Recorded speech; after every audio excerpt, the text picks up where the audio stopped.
Herman? Thanks. For me, it's a great honor to present the empty chair of Paola Ugaz, a Latin American like myself, a friend of Peru, who for over a decade, she is a Peruvian investigative journalist and author that has faced a campaign of harassment, threats, and at least 5 defamation lawsuits, including allegation of crimes due to her investigations she has conducted since 2010 into corruption, as well as into physical, psychological, and sexual abuse within the Peruvian religious Catholic organization, Sodalicio de Vida Cristiana. In 2015, Pedro Salinas and Paola Ugaz published the book Half Monks, Half Soldiers, which uncovered a huge scandal within Sodalicio de Vida Cristiana. Paola began to receive complaints and lawsuits following the announcement she was publishing a new book about the group's financial management. In October 2020, she received a death threat on her Instagram account. Ugaz still faces 2 lawsuits. On 10 November 2022, Pope Francis met Paola at the Vatican and where he told her, and this is a quote, "It is a time for the truth and to listen to the message and not to punish the messenger. And if the messenger is a woman, the situation is even worse." End of the quote. There was Pope Francis' first meeting with the journalist to cease immediately the legal harassment of Paola, dismiss all charges against her, and place her under immediate protection. In 2021, she received an award, the Courage in Journalism Award, given by the International Women on Media Foundation. Thanks a lot.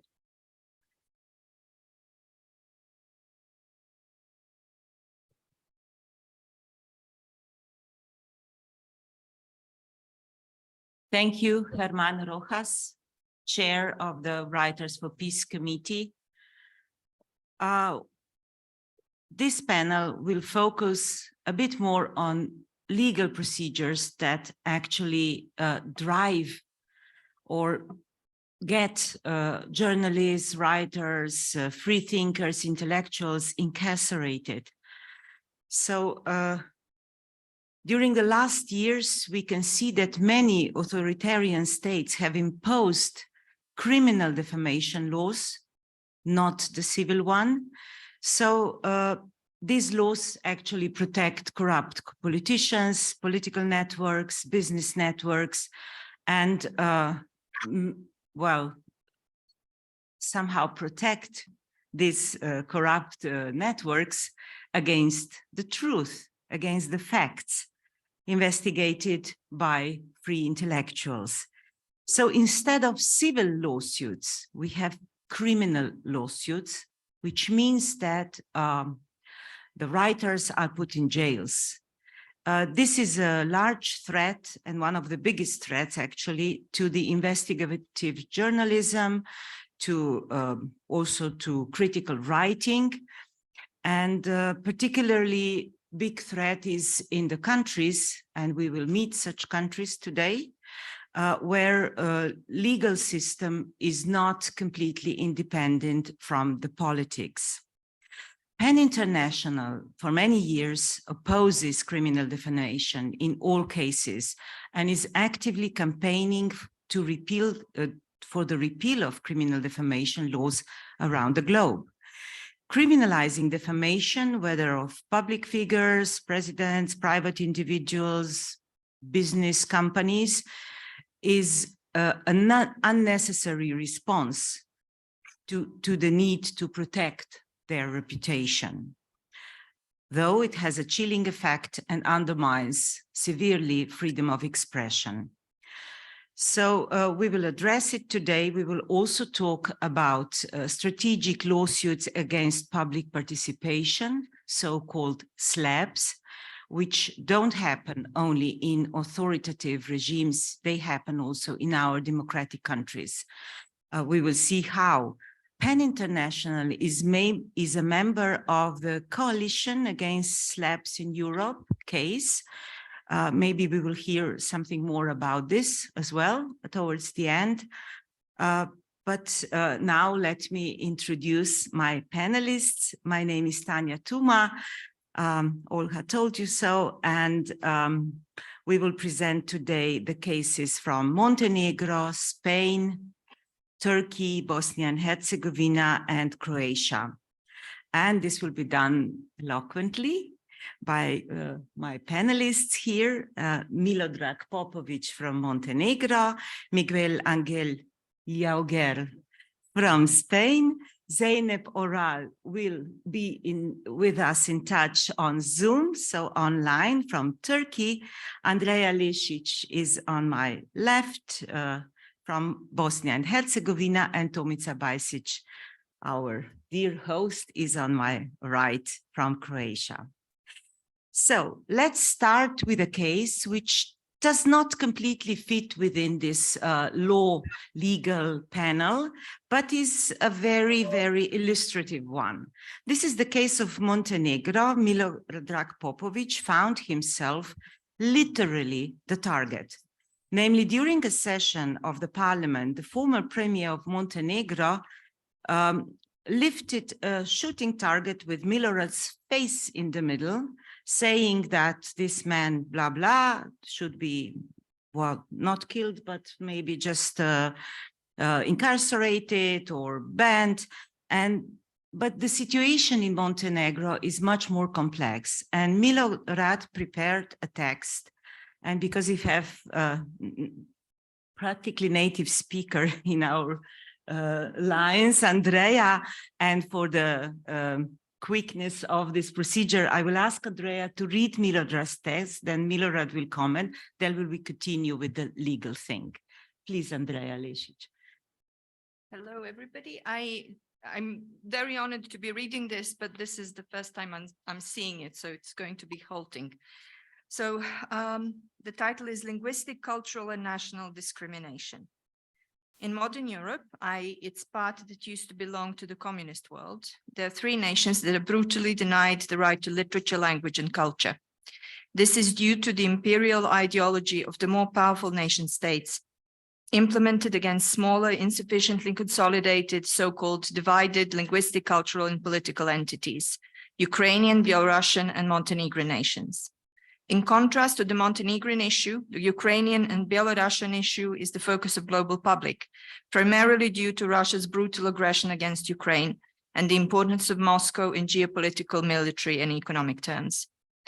On the other hand, the attempted coup d'etat in Montenegro in 2016, directed by the Russian military intelligence service GRU, the continuous greater Serbian aspirations at the expense of the sovereignty and the independence of Montenegro, and the explicit denial of the Montenegrin nation have not been in the focus of European public so far. Namely, the powerful Russian-Serbian propaganda networks have largely managed to convince the leaders and media of democratic countries, for which Montenegro is of peripheral importance due to its modest territorial dimensions and sparse population, that the current regime in Podgorica, which came to power with financial, propaganda, and diplomatic support from Belgrade and Moscow, is in fact reformist, democratic, and pro-European. Given that the PEN Charter is primarily devoted to the protection of language, writers, and journalists, I will not go into a wider elaboration of the social and political circumstances in Montenegro, but it is necessary to point out the undemocratic nature of the puppet government in Podgorica, whose task is to forcibly reshape the cultural and national character of Montenegro. The transformation of the Montenegrin society and state into a country of the Serbian-Russian world is being carried out in an elaborate repressive and propaganda campaign through criminalization of the sovereignist pro-European opposition and systematic destruction of the country's separate historical, political, religious, and cultural identity, multiculturalism, and secularism. This dark ideology has replaced special emphasis on the discrimination of writers, journalists, publishers, professional organizations, and the media which promote the Montenegrin language and literature, freedom of expression, multiculturalism, and civic values. In support of these assertions, I will provide several illustrative examples. Dritana Bazović, the Prime Minister of Montenegro, waved my photo in the state parliament as if it was an arrest warrant, without mentioning my name, in a mafia way, trying to intimidate, compromise, and additionally expose me to the threats of his security services, paramilitary, and criminal structures close to the regime.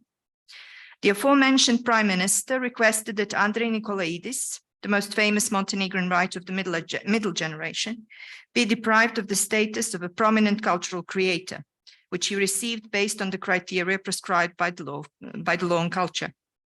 It should be noted that the acquired rights of writers and intellectuals were revoked only in Nazi, fascist, and communist regimes. Furthermore, the participation of Sreten Vujović, Vice President of Montenegrin PEN, in a peaceful civil protest was characterized by the regime as a criminal offense punishable by up to 3 years in prison. In the Stalinist spirit, the Prime Minister threatened the editors of 2 opposition media, Darko Šuković, Draško Đuranović, Ljubo Filipović, that he would reveal to the public who finances their media, who pays credit loans for their apartments, and whom they speak derogatorily about in private conversations. The Montenegrin PEN Center and the Montenegrin Society of Independent Writers, of which I am the president, have not received a single euro for their regular activities from the state budget in the last 3 years. Due to the lack of state support, the publishers targeted by the Greater Serbian authorities, as well as the Ars journal, which is part of the Central European Journal Network Revija u Reviji, will soon cease their operations. The authorities are also threatening to close the Faculty of Montenegrin Language and Literature, the only higher education institution that has resisted the process of marginalization and denial of Montenegrin language and literature. In more than 2/3 of municipalities in Montenegro, where parties under the patronage of Belgrade and Moscow are in power, the promotion of writers and books that do not fit into the greater Serbian cultural and ideological concept is not allowed. On radio and television of Montenegro, which is nominally a national public broadcaster, it is not possible to promote the works of undesirable writers, artists, and scientists. Television director recently forbade journalists to use the iotized variant of the Montenegrin language in their work, although it is officially codified. So not to use Montenegrin language. Writers and artists of Montenegrin nationality, except for 2 or 3 who agreed to collaborate with the regime for existential reasons, were dismissed from their managerial positions in departments of culture and education without a valid explanation, even though they have professional references and professional successes. Professional journalists are persecuted in a similar way. The best and most experienced editors were dismissed from the national public broadcast and degraded professionally and materially, simply because they did not agree to be part of the clerical nationalist propaganda. There are announcements that the editorial staff of Podgorica Gradska Television, City Television, a local public broadcaster, would also be dismissed. Currently, this is the only television to which opposition politicians and intellectuals still have access. There are countless examples of hate speech, which sometimes includes vocabulary typical of Nazi-fascist regimes. A close associate of the newly elected president of Montenegro recently said that Cetinje, a city recognized as a symbol of multiculturalism and tolerance and the main center of resistance to the greater Serbian assimilation of Montenegrins, should be decontaminated. The term decontamination was once used by Hermann Göring in his instruction for the so-called the final solution of the Jewish issue. This statement of a regime's ideologue has additional meaning because Cetinje was the city with the most massive anti-war movement in the territory of ex-Yugoslavia back in the 1990s. Even today, historical capital of Montenegro continues the centuries-old tradition of resistance to violence, war crimes and occupations, and for more than 200 days, longer than any other city in Europe, it has been organizing protest marches against Russian aggression against Ukraine. Therefore, in Montenegro, the issue The issue at stake is not only a geopolitical one revolving around the question of whether the pro-Kremlin Greater Serbian government would prevail and permanently stabilize itself. The issue is primarily related to the human rights of members of a European culture nation threatened by assimilation and disappearance.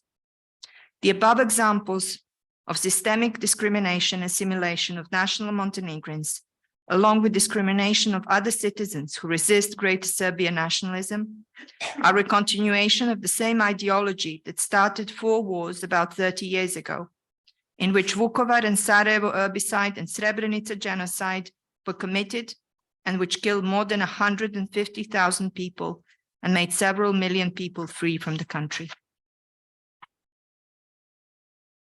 Now, the process of the final solution to the Montenegrin issue directed by the Greater Serbian imperialists is in the final phase in some segments, which is confirmed by the fact that from late 1980s to today, and 3.5 decades, the number of national Montenegrins in Serbia has dropped by more than 700%, from 147,000 to 20,000.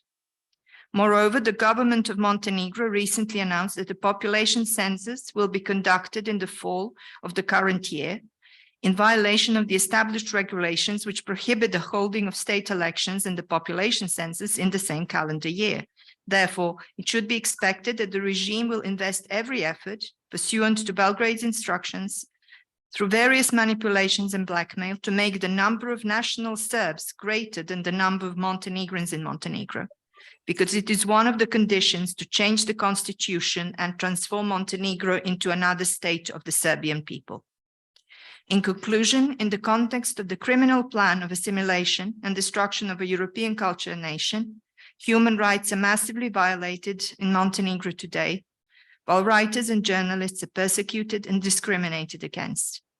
National Montenegrins in their own country, in which they constitute a relative majority according to the 2011 population census, have fewer rights in the domain of language, culture, and freedom of expression than any other minority national community in Europe.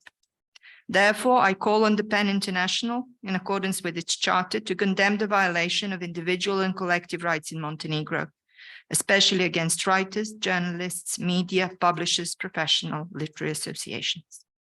Hvala, Andrea. Thank you.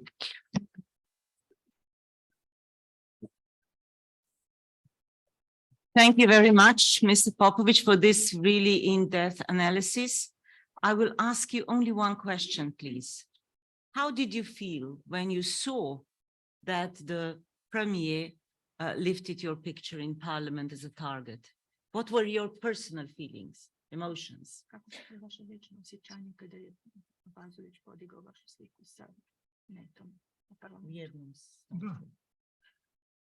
Pa dobro, sticajem okolnosti, ja dugo živim i preživio sam 90. godine, bili brutalnih stvari. Okay, so I've lived a long life and I've went through difficult things before, including in the 90s. 90. godina su pokušali atentat na mene, pucali su u jednom kafiću na Cetinju, jedan agent vojne službe. Danas nije još to slučaj, tako da to shvatam kao dio folklora crnogorskog. So in the 90s, there was an assassination attempt on me. Somebody shot at me in a cafe. It was a military agent. And so he feels that this is part of Montenegrin political folklore. Well, a very difficult folklore, and I'm really afraid that also the Balkan issue will come up sooner or later with all other. And we can see that even if the laws are not like defamation laws in the countries that we are about to talk about, the attacks can happen and happen. So we will continue now our discussion with our panelists, and we will start with Spain. I will first present Miquel Àngel Llauger. He is a writer and a translator, and he has mainly written and translated poetry. He comes from Mallorca. and been a member of the board PEN Catalan for 9 years, and particularly concerned with and active in the Writers in Prison Committee. And he's also one of the board members who are launching the new Climate Emergency Committee, which I found really fascinating. In Spain, Article 578 of the Spanish Criminal Code makes it possible to persecute journalists, writers, and musicians and imprison them. Miquel, can you explain us the nature of this article and why lately it has become so popular with the authorities, not with the people who are incarcerated? Can you hear me? Yes, you can. Okay, thank you for inviting me. I'll try to answer the question about this question. I was told that I had to speak about the gag law, the so-called gag law, and I'm going to try to explain what it is. Gag law is the translation into English from the Spanish ley mordaza, which is the popular name that was given to this law. But it's a bit confusing because there are several things people refer to as gag law. So the first one, the original one is a law called Ley de Seguridad Ciudadana, which means something like public safety law. That has to do with things like giving more power to the police, like banning taking pictures of police in a demonstration, like banning demonstrations in front of public institutions.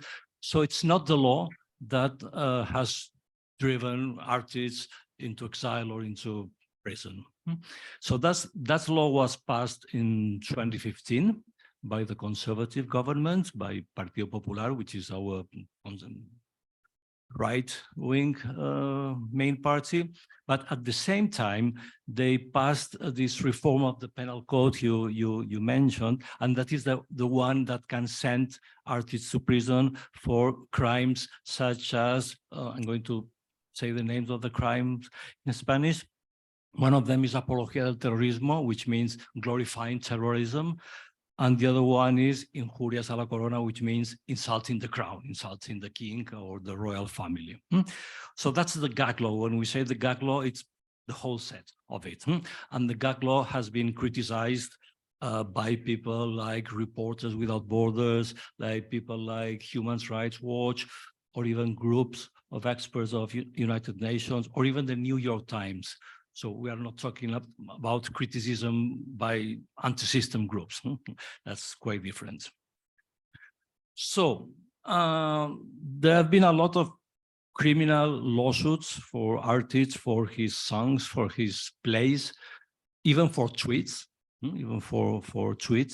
But there are two very famous cases I'm going to talk about very shortly. One of them is in the last case list of PEN International, which is a great job. And he's someone called Valtonyc. Valtonyc is a stage name. He's a rapper, he's a singer, he's from Mallorca. And he was sentenced to 3.5 years for these crimes. Insults to the crown, or apology of terrorism, or glorifying terrorism. So when he had to enter the prison, he left the country and he went to Belgium, and he lives in Belgium now.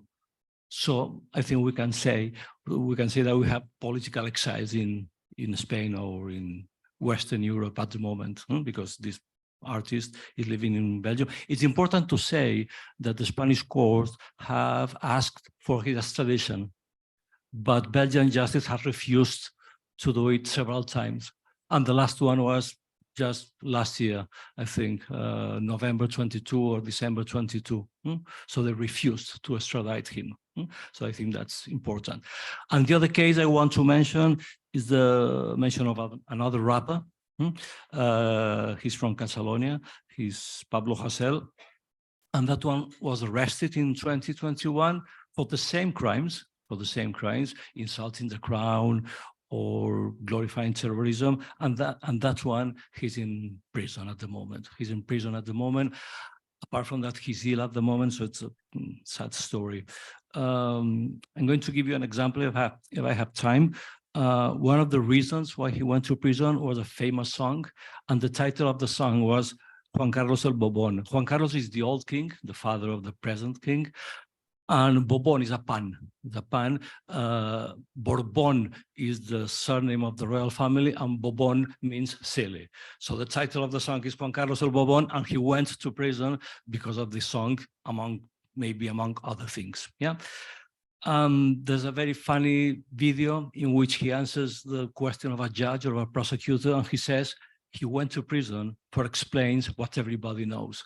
What everybody knows, and what has even published on newspapers and magazines. So that's defamation laws. And finally, just 1 minute, explain what happened recently, because we don't have this conservative government any longer. Now we have a left government. It's a coalition government with Socialist Party and another left party called Podemos, which means we can. And they promised to repeal this law. The president himself, the prime minister himself, promised to repeal the law, but they failed to do it. They failed to do it because they couldn't agree on how to do it. They couldn't agree on which parts to remove and which parts to keep. Because remember, it's a law about the police too. They couldn't agree about whether to remove or not, something to do with rubber balls, using rubber balls, the police using rubber balls. They didn't agree. I mean, the two parties on the coalition and other parties which are not in the government but are necessary for the majority in the parliament couldn't agree. So the fact is they couldn't change the law. They didn't change the law, which is a big failure, because Podemos, which is the small party in the coalition, has said that the gag law, I'm going to quote more or less the sentence, is the biggest attack to liberties since Franco's death. But they couldn't remove it. So that's a big failure. And it's important to say that people such as Amnesty International declared that it was very disappointing.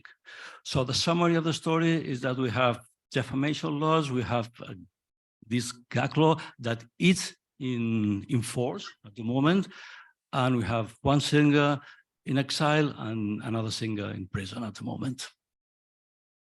Can I ask you one more question, Miquel? How does it affect the landscape? How does it affect the media landscape, I mean, and also the freedom of expression? Do you think that writers, journalists, and also artists are inhibited because of these laws and they don't want to express themselves openly? What about irony, criticism? Yeah. Also. Yeah, I think one of the goals of these laws is to intimidate. So the result of these laws is self-censorship, and I suppose that's happening at the moment. So there's a climate of growing repression on dissent. That doesn't only affect these cases, but similar cases. Just a couple of days ago, there was a new case, a television program by the public Catalan television was taken to court. The case is just starting, but was taken to court for a similar crime that we didn't talk about, which is insulting religious feelings. That's another typical crime. It was a humor program, and they were doing some humor scene with a virgin, Virgen del Rocío, which is a very popular virgin in Spain. So there are a lot of different things happening. There's also the question of the criminalization of climate protests, which is very similar to what is happening in the UK or in France. In France, they want to prohibit the soulèvement de la terre, I think. So. And in Spain, we have some very important scientists who are facing a trial and that could go to prison for taking part in Pacific protests. So that's a climate which is happening not only in Spain, but in this country like UK, France. Thank you, Miquel. So scientists, because they discovered certain facts as true, are going to be processed by the law. This is really amazing. I will ask now the technology to put on Zeynep Oral while I present Turkey. Hello, Zeynep. Hello, Tanja. All right. Hello. First, we are all praying for Turkey that the authoritative regime will be voted out and that democracy will return, because this is not only important for Turkey, it's important for the whole of Muslim world, I think. Turkish Penal Code has articles 1 to 5, has a part 3 of the Criminal Penal Code, has articles 2, 6, 7 that criminalizes, well, any sort of critique. And this is also 267 criminalizes something that is defined as spreading false information. So, well, all these criminal offenses, according to the law, are sentenced with very high prison sentences from 1 to 4 years, but it's even worse. Zeynep, can we see Zeynep? We can't. Oh, yes, we can. Great. Zeynep Oral is a longtime president of PEN Turkey. We all know her. She's a writer. She's a journalist, columnist for the newspaper Cumhuriyet. And I deeply admire her, because in all these difficult circumstances since 2015 and on, and even before, she managed to keep the PEN Center going and working and acting, which is really difficult. Zeynep, we often witness Turkish prisoners spend months and years in jail without a trial. There are all these defamation laws, criminal defamation laws, but theoretically, what is the procedure once a person is found guilty under all these penal code articles? What should happen and what happens? Hello to everybody who is there. I hope you are hearing me. Yes? Yes. Okay. Yes, we hear you, Zeynep. Go on. Yes, Tanja, we have elections tomorrow. It's both parliamentary and presidential elections. And just before answering your last very concrete question, that question is irrelevant for Turkey. There are no laws any longer. I'll tell you. First, I'll start with this election. We are getting prepared to these elections. To get prepared to this was a huge battle. We had not seen such a battle, I must say, since 1920, since our independence war. It has been such a big battle for us to come to this stage. And yes, we are going to have elections tomorrow. The campaign period was very unfair and unjust. The government's campaign itself was intolerable and inhumane.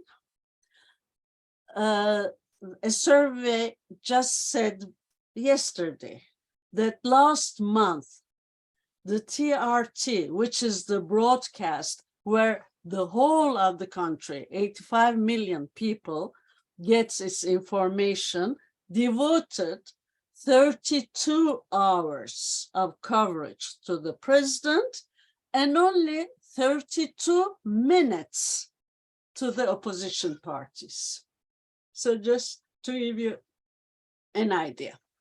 But I must say that no matter what the results will be tomorrow, we're happy because by standing against a very powerful autocrat, which have been supported, dear Tanja, not only by the Muslim world, no. we must correct this. He was supported by Europe, by the whole world. He was supported by Germany, he was supported by France, by Britain, by all these big human rights countries. They all supported him. We have to face this.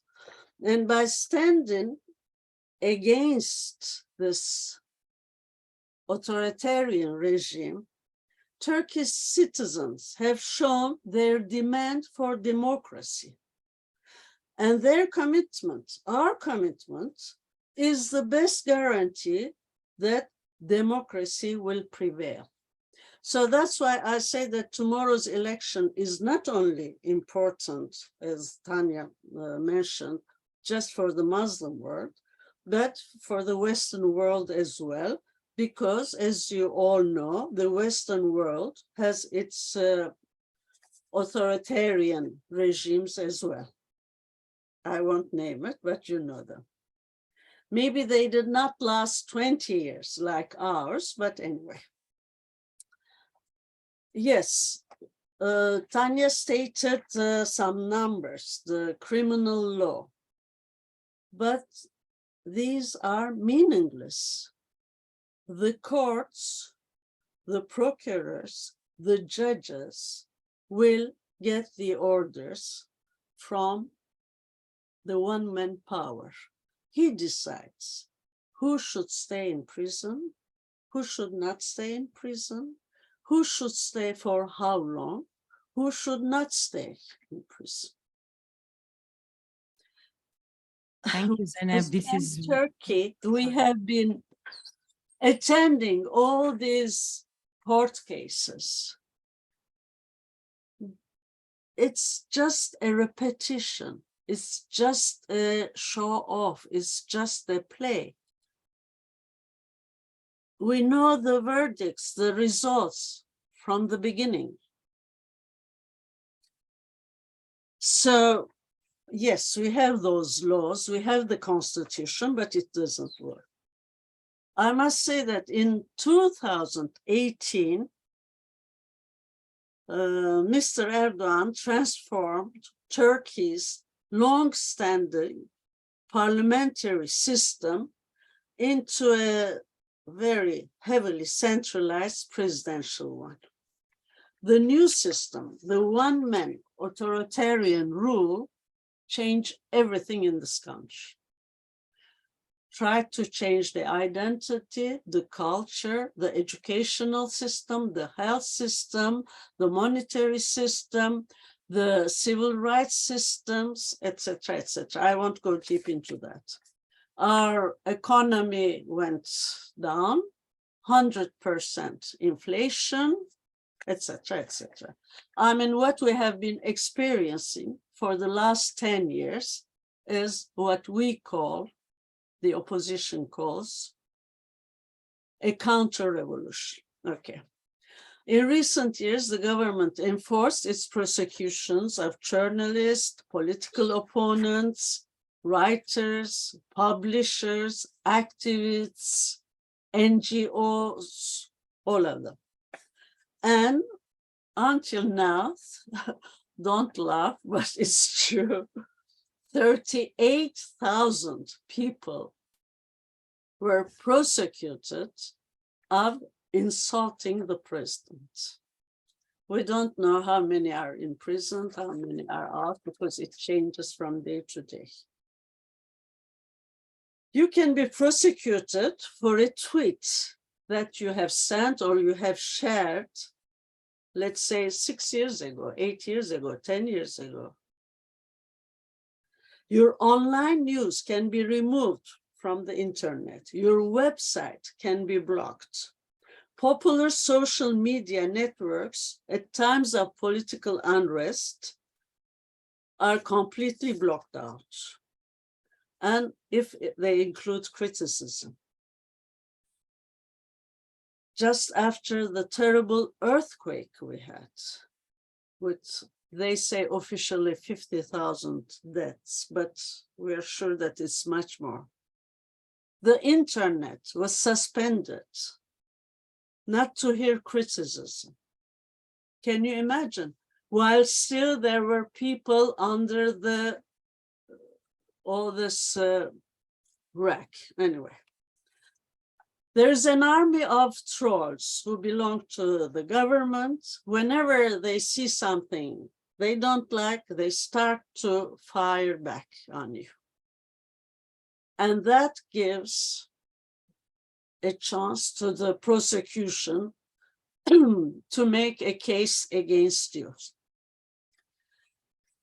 The two main issues, regardless of any law, is insult to the president, insult to the nation, insult to the religion.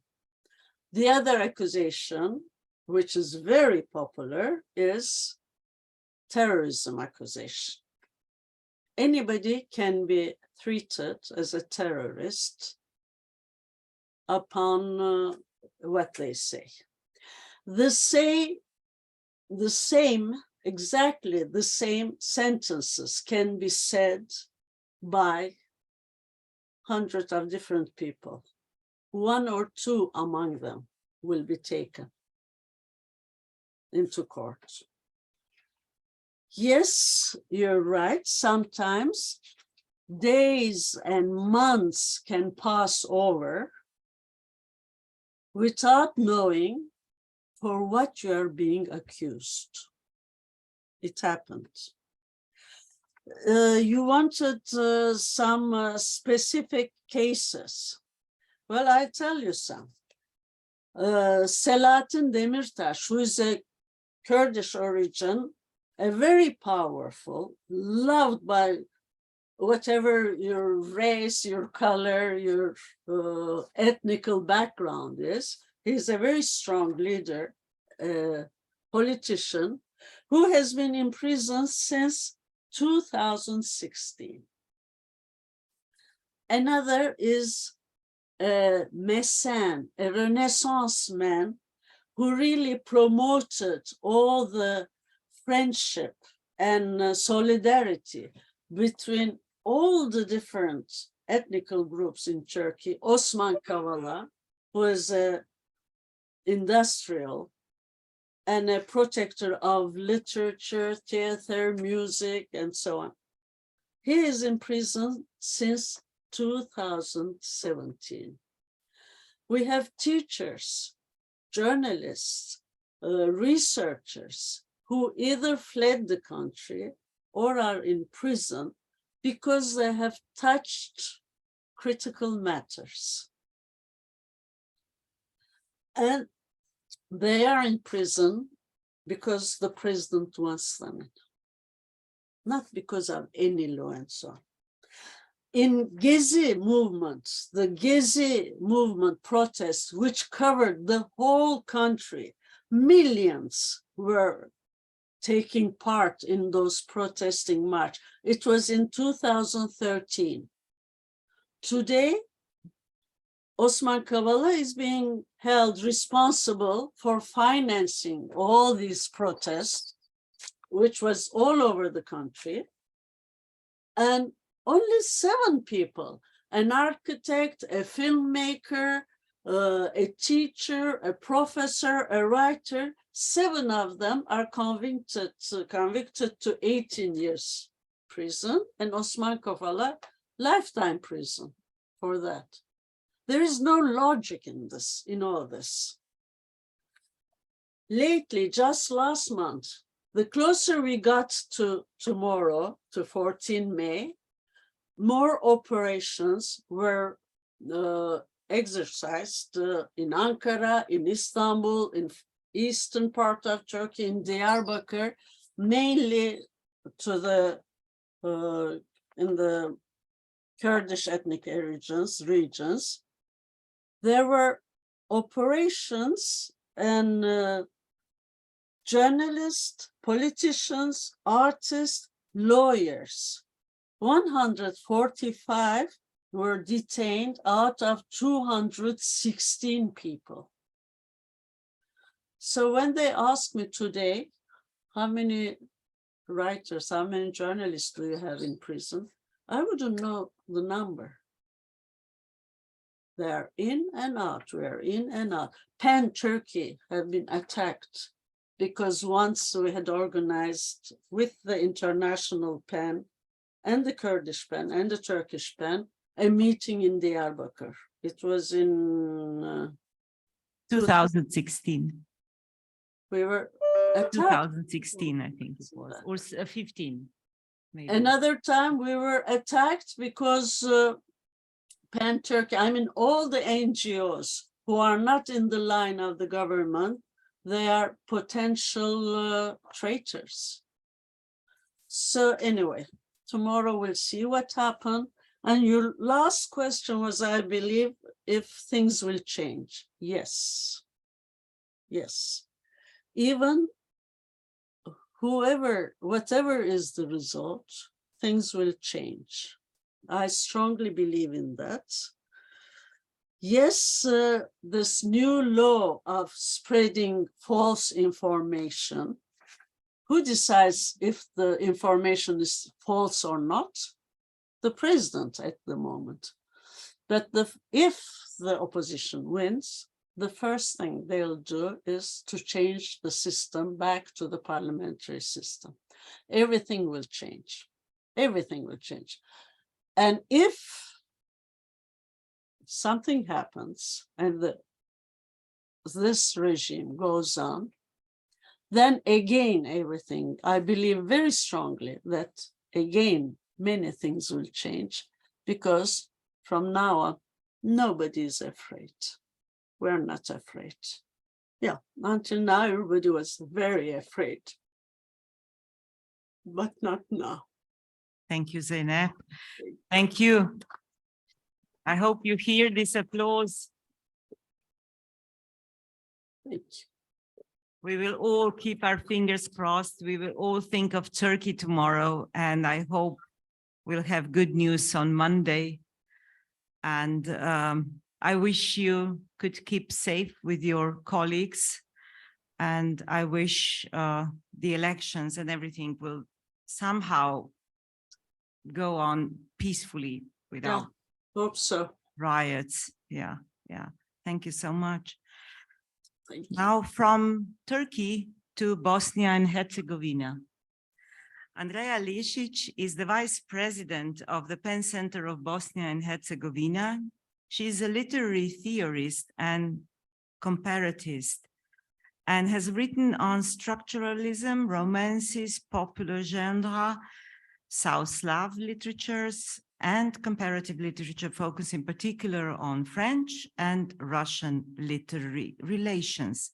Her most recent book is on Margaret Atwood, Ursula Le Guin, and Antonia Bayard. Now, Andrea, Bosnia and Herzegovina, like even more than Montenegro, is a very complex country with a very complex system, still working under the agreement that was actually a ceasefire or end war agreement. It was not a political, and for 30 years now, referring to Dayton. The latest threat regarding defamation laws in Bosnia and Herzegovina, can you tell us more about it and at which stage is this new law? Thank you, Tanja. We are actually at a good position to potentially for PEN to intervene again, because the law is not the law yet, it's still the bill. And it covers half of Bosnia. So it's in the Republika Srpska, the Serbian part of the country, the Serbian so-called entity. And it was proposed, I think was talked about last year, the end of last year, and is now a bill that passed the parliament as the bill and is in the phase of public discussions. And it is extremely broad. Bosnia decriminalized libel 20 years ago. So that was fairly progressive and very positive. But now Republika Srpska wants to recriminalize it. And it's part of the wider political game, which is effectively secessionist and is to some extent, I mean, to a large extent, part of the same story that Milorad's Montenegro situation is about. So it's willingly submitting to Russian influence and kind of working towards, again, the Greater Serbia aim. But the bill itself is actually quite wild because it not only criminalizes insult, libel, but also criminalizes publishing anything, and that's phrasing, šta god, personal or family information about anybody. So this is not to do with sort of right to privacy. This is to do with potentially, if you're a journalist who exposes criminal doings of somebody a politician is connected with, that can be then used to, you know, claim that, oh, you're publishing personal information of a politician rather than you exposing corruption or whatever else. Also, it's completely broad in terms of where this offense can be committed. Just last night, I came across information because what they're doing from the beginning of this month is there's a series of town halls effectively in the cities in Republika Srpska.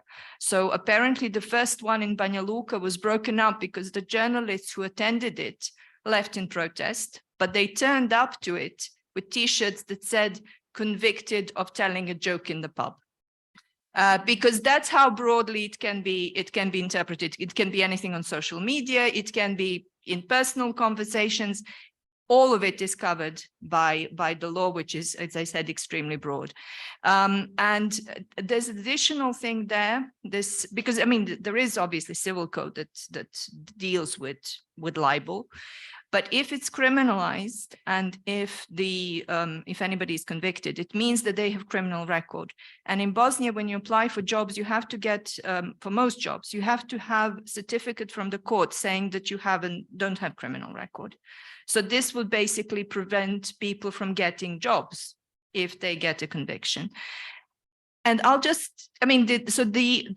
that they're voting on this law in the Republika Srpska parliament around 20th, 23rd of May. So there is time to intervene again if it passes, and it probably will, even though there's a great deal of opposition in Republika Srpska. I'll just say one more thing, that there's a lot of international pressure for that bill to simply be dropped.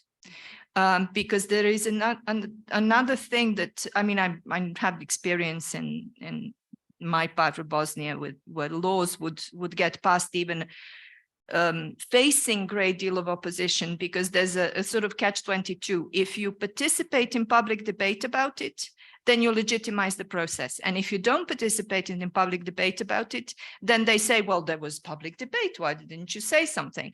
So I think quite a lot of journalists in Republika Srpska are refusing to participate in the debate, not wanting to legitimize the whole thing. And one thing that when we were having our discussion before this panel on Zoom, it suddenly occurred to me that the additionally perverse thing about it is that, you know, Bosnia was brutalized in the war. It's become a very brutal society in terms of public discourse. The rationale for this law is that the level of public debate is really low, but the people maintaining it and who made it that low are basically the same people who are now trying to impose the law.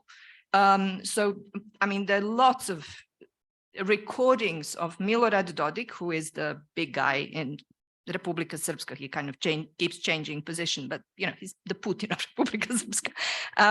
And, you know, him saying to, for example, there's a clip of him saying to a journalist from Sarajevo, which program are you on again? Oh, that bullshit thing. And you're ugly, by the way. He also has been known to kind of respond to our journalists' questions with just fuck off. And so he is, you know, kind of the prime suspect in this criminal process, if that goes ahead. But yeah, so that's the situation. So it would be wonderful if some kind of statement was issued from this meeting to intervene, but it will probably pass, and then we'll just need to have, because the financial penalties are huge. They're from 2,500 euros to 60,000 euros in a country where the kind of average salary is 600 euros a month. So it's huge. And if you don't pay the penalty, you go to prison. Well, thank you for this very clear explanation. I hope Dodik actually catches his own incarceration in a way, but maybe it's better not to have this law. One question, if it's passed in the Serbian entity, I don't want to call it Republika Srpska, actually, because it's no republic. If it's passed in the Serbian entity, what about the other two entities? Can it be valid for also? I'm not sure. I rest of think the countries? it's more likely because the other two entities. I mean, this Brčko district it's very strange. I mean, everybody keeps saying, "Oh, we keep forgetting about it." It's tiny. It's basically one town. But the other big entity, the federation, it's broken up into so-called cantons, where the main authority is on the canton level. Most things happen on that level. So, for example, the laws regulating higher education, things that interest me most, are basically done on the canton level. So it's possible that in some of the cantons it could be imitated, and it really depends on how badly the politicians in those specific cantons want to hold on to power, because it's quite clear that Putin,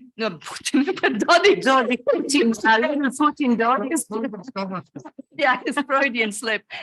He is doing this basically to completely control media landscape. I mean, he's already controlling it. There's one internet portal that is independent, Buka, and I think one TV in Bijeljina, and that's it. So it's kind of total media control, and then he can do the whole secession thing.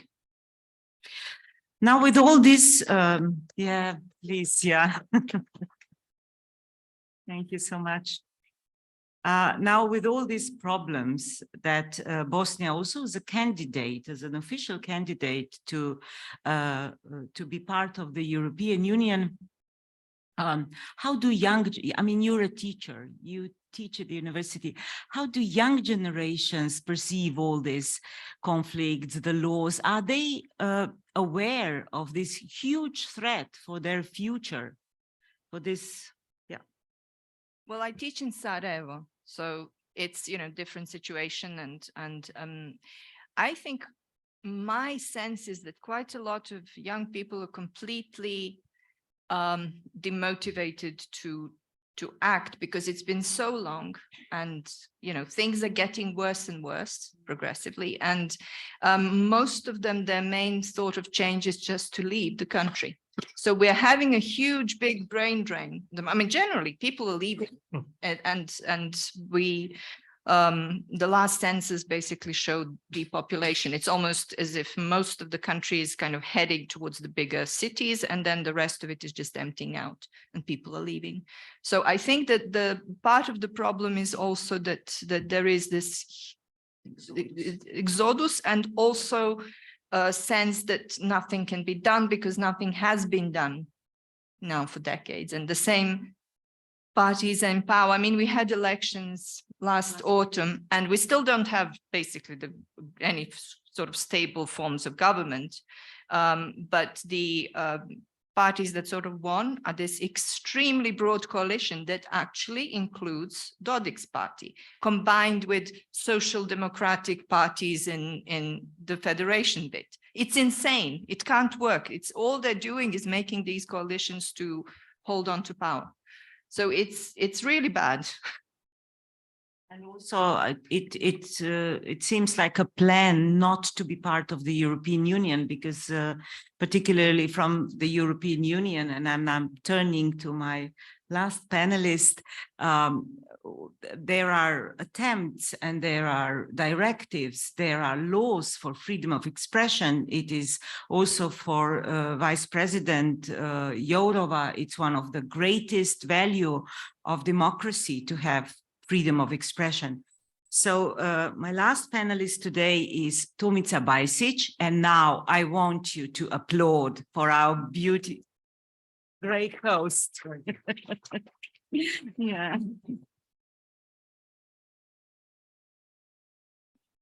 You now met him as organizer of this wonderful meeting, but Tomica is a poet. He's a book designer, also a publisher, and of course, the president of PEN Croatia. Croatia is part of the European Union and Euro system, as you know. However, in this wonderful democracy, there are more than 900. There's a number 951 registered slap cases against journalists. And these journalists are not employed by independent tiny media that bring up an affair here or a report on corruption there. These are also journalists from the national TV. According to the portal Jura Active, which is the policy tracker providing intelligence and analysis of the media freedom in this case, the total amount in slap cases, the total amount of damages that are claimed by the plaintiffs exceeds 10 million euros. So if you transfer this in court taxes or in charges for the lawyers, because if you want to defend yourself, you have to pay the tax at the court and you have to pay the lawyer, it's an enormous amount of money. And Tomica, tell us please, how these slap cases, this quite big number of them, how this changes or how it has changed during the last years, the media landscape. Does it affect journalists? Does it affect writers? Are you more careful when you criticize? Please. Okay. Well, today to be a journalist is very difficult. So it is these cases of slap cases that we have intervened in recent years, many times issued complaints and statements because it is a form of censorship. If you fine a journalist, for example, like 3,000 or 4,000 or 5,000 euros, so I mean he would think again. Should he write in this manner against this authority, against this person, mainly the political person? It is true, yes, that in Croatia that politicians still do not fully understand what is the freedom of the media and the pluralism, and which we have the free media, but they use their form of power to silence the voices with this sometimes even absurd charges that can really silence or censor a person because hitting it where it hurts the most, yes, the pocket. So that's it's very it is something that have became some kind of epidemia, as I see it, like almost 100,000 cases that are roaring against the media and journalism. So it is something that is, but I say that in recent year or two, the Ministry of Culture and Media have formed a commission, and then they are having it on their pages, how to deal with it, because everybody sees it now as a danger, as a form of suppressing something that we fought for in the independence war, yes, and for the Europe. Croatia is, so that's unfortunately we are still in Europe younger. We are not like Slovenia at 1/4 of the century. So in Slovenia you have you have whole generations that have their children that were born like European citizens, and they have a more finer approach to the everyday. Do you see Europe as their own, the problems of Europe as their own? So Croatia is going forward with it, and we hope so. So now, but what happens with the not just along with this charges that we as PEN have also fought against. There is also proposition of the penalty law that could penalize. That is really dangerous for the investigative journalism and the public right to opinion. That is a proposition to penalize the so-called information leaking. And so that could be everything in it. It could be really affect, but I think also it is on the hold. I don't think it will be voted, but it is something that is that we see as danger, not just personal issues that affects the whole community as well, the people who are in media. No? And of course there are these. When I hear now Zeynep and when I hear as colleague from Catalonia, and so when I hear these incitements, for example, we had something new. For example, Croatia is among 15th most safest countries in the world. So you can walk around, everybody says, what is this? Everything is, but we have a lot of charges like incitement to terrorism and so on. So you will see when you go up to the poetry reading and you pass St. Mark's Square, which is the vital square of the uptown. People live there, 3,000 people live there still, and so it is all in the barricades because there was a shooting 2 years or 3 years ago. But the politicians of the parliament, they put the barricades around. They used it as a kind of excuse so nobody would meddle around. They have a parking for them, you know, like everything is their world. Nobody could come near to protest and so on. So it is large problem. So they cut, for example, if you downtown, this is the middle square. So if you cut this middle square in the barricades for many years, it will affect the living of the people. So something like this happens. We also had the case of that we spoke about, and the PEN International was also involved. So with Robert Valdes, the journalist that was Tell us about attacked. him. Yes. Yeah. Look, so now is the war, Russian war against Ukraine, and it affects this society too. Also, like you may, from all the countries that you came here, you may ask how does things, what happens here affects us. For example, there is 30 years, more than 3 decades passed from the Greater Serbian war for against Croatia and Bosnia and Herzegovina, and most countries of former Yugoslavia are independent now, and how we are connected in this common problem, but it still exists. I think this quest for the all Serbs in one big state, which will be called like Serbian world, something like this, will not end while all the countries will be in European Union, independent and safe in a way in the European Union. That's what's happening now in Montenegro. They are on the first step towards the security of the European Union was heavily cut down from the Belgrade regime, and that is involved in and of course from the Russia and so on. So that is connected. So they are cutting their way to the Europe, and also it is connected with us. But it is also connected with I believe, with Ukraine, that you mentioned the Serbian entity in Bosnia, that is bargain that international powers, most powerful countries in the world gave that so-called Republic of Srpska, that cut the Bosnian half and frozen the future of one united and free country that could enter, everybody could enter as equal. As one united country to European Union. It froze it, it cut it in half.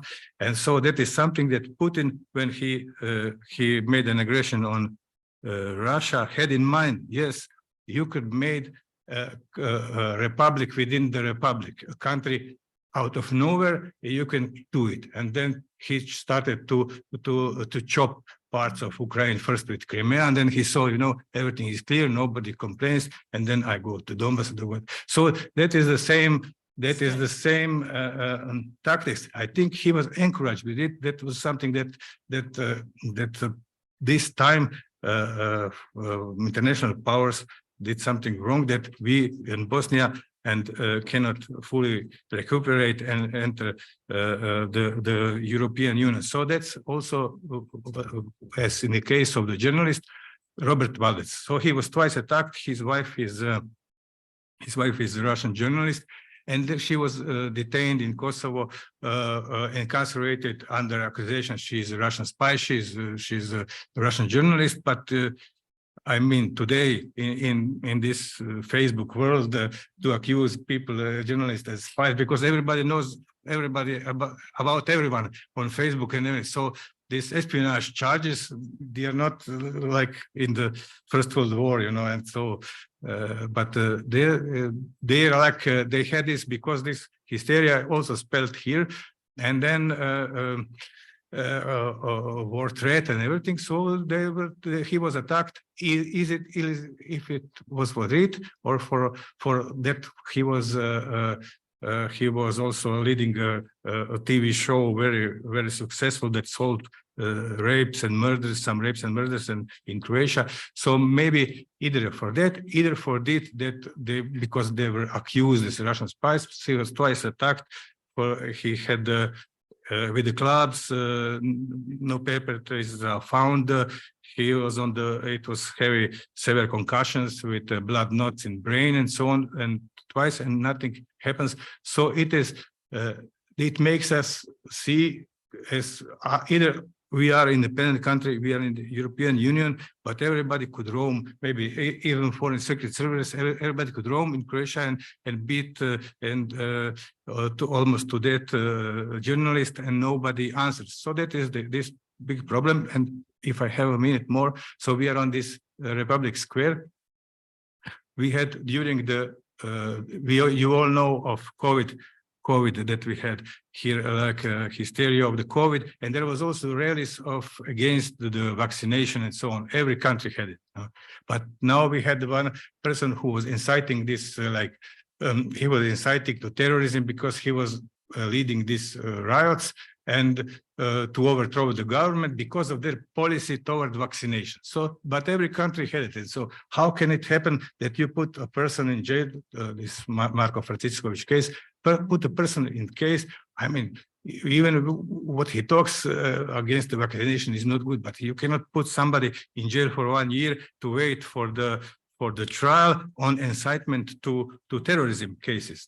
And so that there are some also the TV, one TV, Marko Ilić, who was TV presenter also for 10 months of prison, conditional prison, but also for the insulting who he insulted the patriarch of the Orthodox Church here. So, but it is prison sentence for the journalists. So that's what Justin shows. So we are in we have incitement to terrorism. We have, you know, charges that you insult someone and you can end up in jail for it.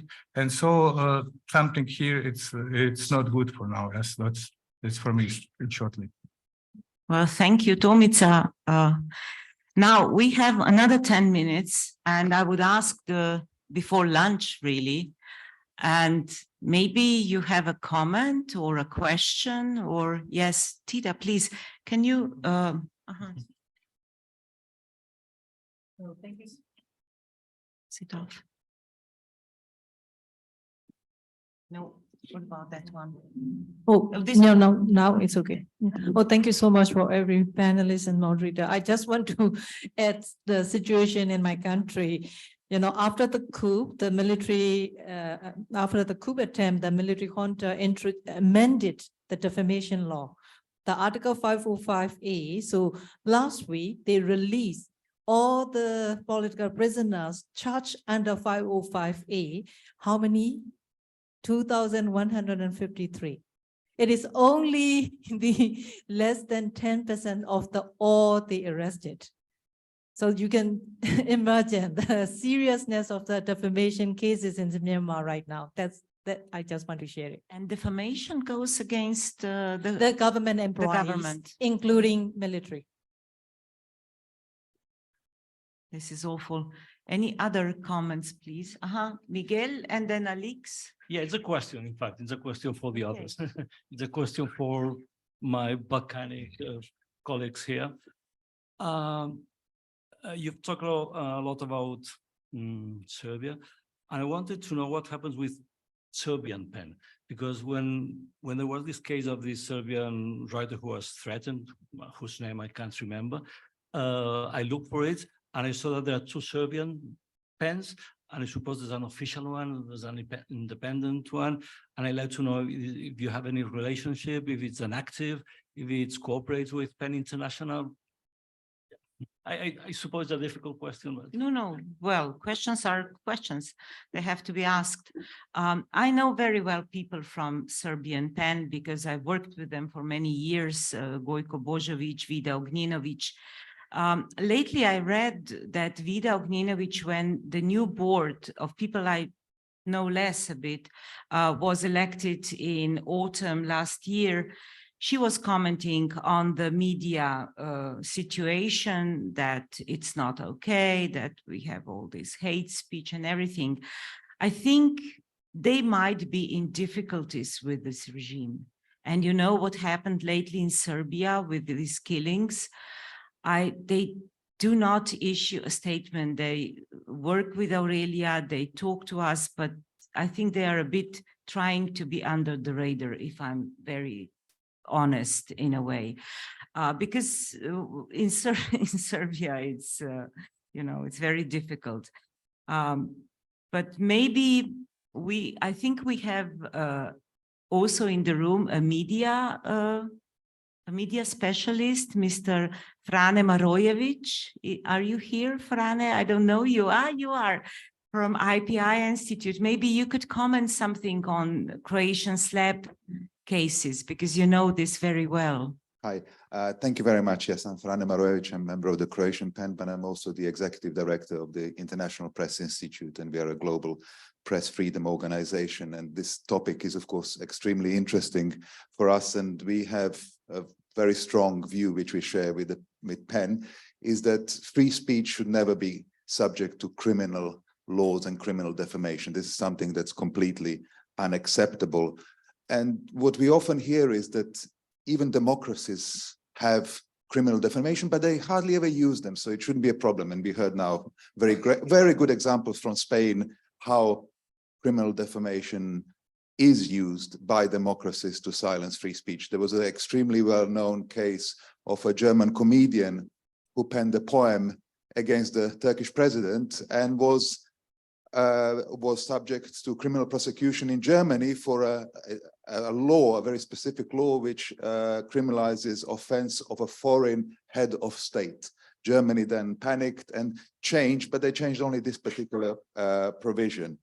So this is really a terrible situation. I was also following the situation in Bosnia and Herzegovina, where I actually spent 13 years working there. So I know the country and the situation very well. And I was on a panel on this topic of the law and the recriminalization. And what I wanted to just add to your question, actually, which we asked earlier, can this have an impact on the rest of the country? I can say that this can have an impact globally, because once you have a criminal conviction, this can be enforced through criminal mechanisms.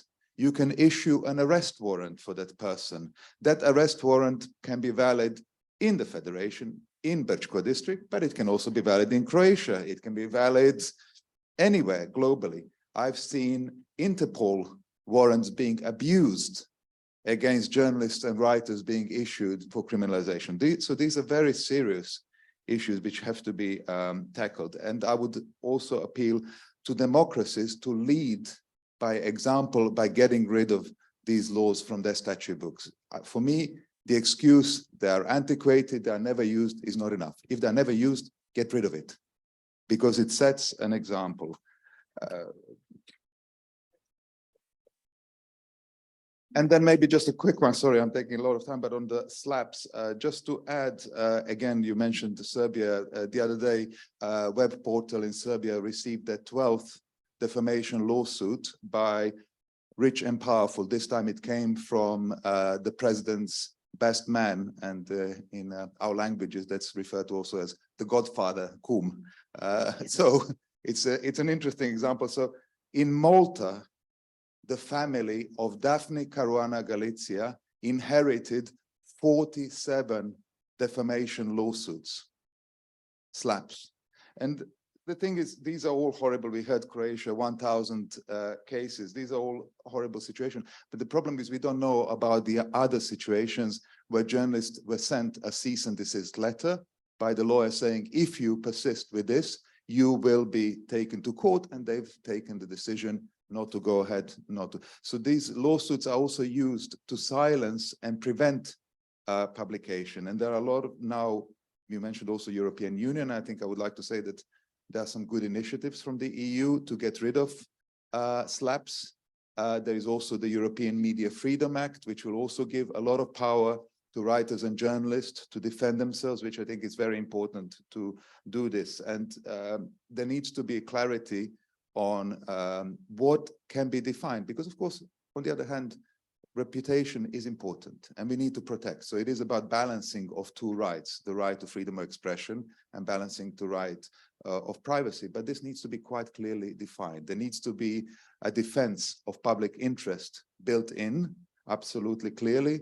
There has to be a limit in terms of how much money can be expected from these defamation suits.